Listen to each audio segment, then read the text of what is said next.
A las mujeres, que es la mayoría aquí, pues yo sé que les gusta este tipo, Keanu Reeves, yo sé que les gusta.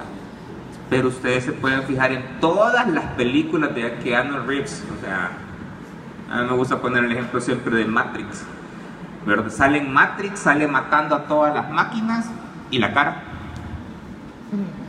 De ahí sale con la chica, la enamorada, y le pega una gran amontonada. O sea, no le cambia la cara, o sea, la cara es siempre la misma. Isaac Newton, el famoso que describió y que planteó las teorías de la fuerza y de la gravedad, era tan trastorno del espectro autista que pasó metido en su cuarto durante 3 meses. Y la pobre mujer solo llegaba, le metía la comida debajo de la puerta, y el hombre solo le tiraba la bandeja debajo de la puerta. Y durante esos 3 meses pasó estudiando entre la gravedad y otras cosas, ¿verdad? Darwin, el que planteó la teoría de la evolución, se fue hasta las Galápagos alrededor de 1 año y medio, y él tuvo la capacidad para poder ver que aquel pájaro de aquella isla tenía el pico un poco más curvo que el pájaro de la isla vecina. O sea, son cosas que realmente a la mayoría de personas nos hubiera valido chonga. O sea, nadie se hubiera fijado en ese detalle tan mínimo. Él tuvo la capacidad para poder y dibujarlos y describirlos.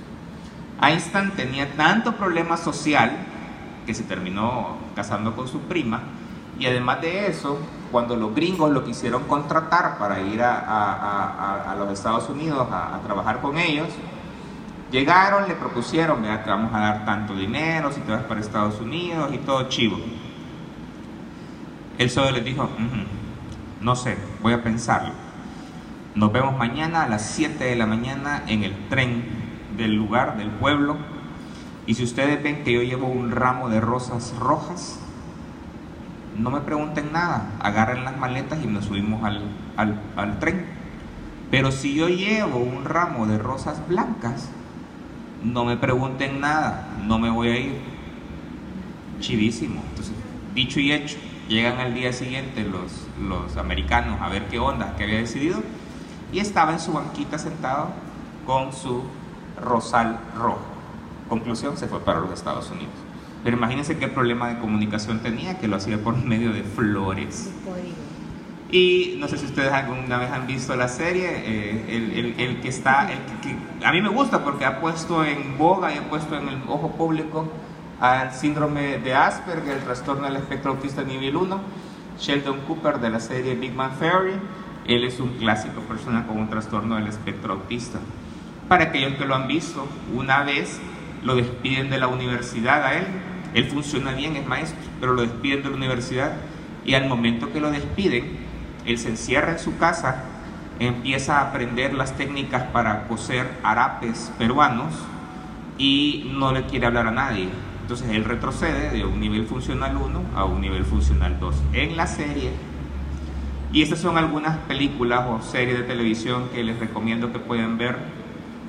Ella, claro, es la mujer símbolo. También ha hecho conocido el trastorno del espectro autista Temple Grandin, la famosa profesora en biología y en manejo de animales grandes, que diseñó la mitad de todos los mataderos de animales en Estados Unidos.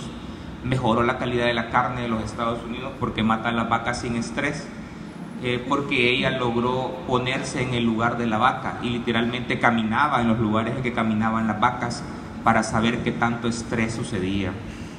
Mi nombre es Khan, una película ganadora. Él fue ganador de un Oscar, creo, o al menos de un premio internacional por su actuación. Él no es una persona con trastorno del espectro autista, pero lo hizo excelente. Aquella persona que logre ver la película y no pegue una chillada como los dioses, de plano que es descorazonado. Está esta serie que está en Netflix, interesante, muy dura, Atypical, que es el trabajo duro de unos padres con un adolescente con un trastorno del espectro autista, quizás nivel 2. Y esta película que es increíble porque realmente es una película de matar hasta lo último. O sea, matan con todas las armas posibles y bombas y toda cosa. Pero él, Ben Affleck, el actor principal, que es un contador, es una persona con trastorno del espectro autista.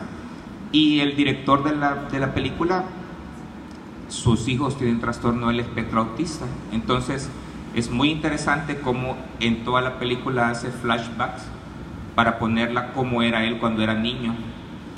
Y aquellas personas que conviven con trastorno del espectro autista van a ver, se autoagredía, golpeaba, gritaba, y se ven las cosas que hace el papá para hacerlo, para ayudarle en teoría, pero son un poco duras, ¿verdad? Pero se ve lo funcional que puede llegar a ser una persona con trastorno del espectro autista. Muy buena película, pero de matazón y sangre hasta decir ya no. Hablando un poco de la historia del autismo, este señor que se ve tan gracioso es el doctor Leo Kanner. El doctor Leo Kanner es un neuropsiquiatra que en 1943 funda la Clínica Psiquiátrica Infantil de la Universidad de Johns Hopkins. Allá en 1924 fue la primera vez que se separaron los niños con problemas mentales de los adultos con problemas mentales. Él fue el fundador de la psiquiatría infantil. En el 1938 empezó a describir 11 niños, todos menores de 11 años, y que en aquel momento tenían el diagnóstico de una esquizofrenia infantil o problemas emocionales de la infancia. Y empezó a describir que entre las características era que casi todos los papás de estos niños eran papás muy inteligentes, papás que eran exitosos académicamente o exitosos empresariales, pero que eran muy callados, muy solitarios. Estos niños él los describió como niños que eran felices, entre comillas, cuando estaban solos. Ellos tenían un deseo ansioso de la monotonía, repetir lo mismo, ritualistas, y que tenían mucha ecolalia.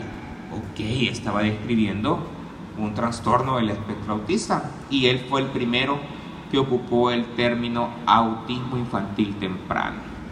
Él decía que estos niños no tenían un retraso mental y que solían recordar cosas del pasado y secuencias complejas que no tenían a veces ninguna utilidad práctica, pero que ellos podían recordarlas. Y casi de forma paralela está este viejito que se ve buena onda, que es el doctor Hans Asperger, que es el que el día 18, el lunes recién pasado, se conmemoró el día de Asperger, gracias a que ese día fue el día que falleció el doctor Asperger. Él hizo sus estudios en la Universidad de Viena, en el Hospital Universitario de Viena. Hizo su tesis doctoral que describía deficiencias de comportamiento. Él describía a los niños como aislados, con intereses particulares, movimientos estereotipados, una mirada extraña. Aquí tenemos a la niña y aquí tenemos a ese niño que son parte de los niños de Asperger, se le conoce a este grupo de niños. Escasez de expresiones faciales y que tenían un lenguaje rebuscado. Y esto lo describe mucho más frecuente en niños, y él ocupa el concepto de mamás neveras. ¿Qué es una mamá nevera? Es aquella mamá que no presenta emociones hacia su hijo. Es aquella mamá que es fría con su hijo. Y esto él lo describe como el trastorno genético de Asperger. No fue conocido hasta los años 80, hasta el 81 más o menos, cuando él ya se había muerto, porque su publicación estaba hecha en alemán y nadie se dio a la tarea de traducir del alemán al inglés. Entonces, mientras no se traducía al inglés, algo no existía. Entonces no se hizo famoso hasta que murió.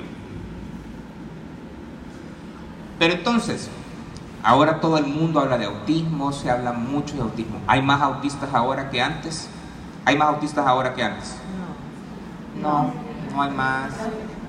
No hay más, la verdad que no. Yo les comento que mi profesor de neurología, cuando yo estaba dicho en el Bloom, decía que, y así era, el maestro era bien machetudo, decía, la mitad de la población de El Salvador tiene retraso mental. Chica, maestro, pero entonces seríamos un montón. Ahora que ya estoy yo en esta posición, me doy cuenta que al rato pues hay un porcentaje que sí tenemos retraso mental, pero hay otro porcentaje que quizás tenemos algunas características del trastorno del espectro autista, pero que en aquel momento se encasillaban como retrasos mentales. Entonces se ha cambiado la forma de ver el mundo. Pero ¿por qué hay más casos? En primer lugar, porque hay más clínicos capaces de detectar el trastorno del espectro autista a edades mucho más tempranas. el diagnóstico cada vez es más confiable a edades tan pequeñas como 2 años. Entonces, hay muy buenos pediatras que pueden ver las características que los padres le describen y no le dan el chance como que, ay, va a estar normal, ahí va a estar normal, y el pediatra ya puede sospechar algo. En segundo lugar, desde hace unos años, los investigadores y clínicos consideran un espectro de alteraciones y eso hace que muchos podamos entrar en el diagnóstico. Hay algunos que funcionamos muy bien, pero que cuando revisamos el diagnóstico, quizá yo tengo algo de eso. Y entonces hay más casos porque podemos entrar a la clasificación.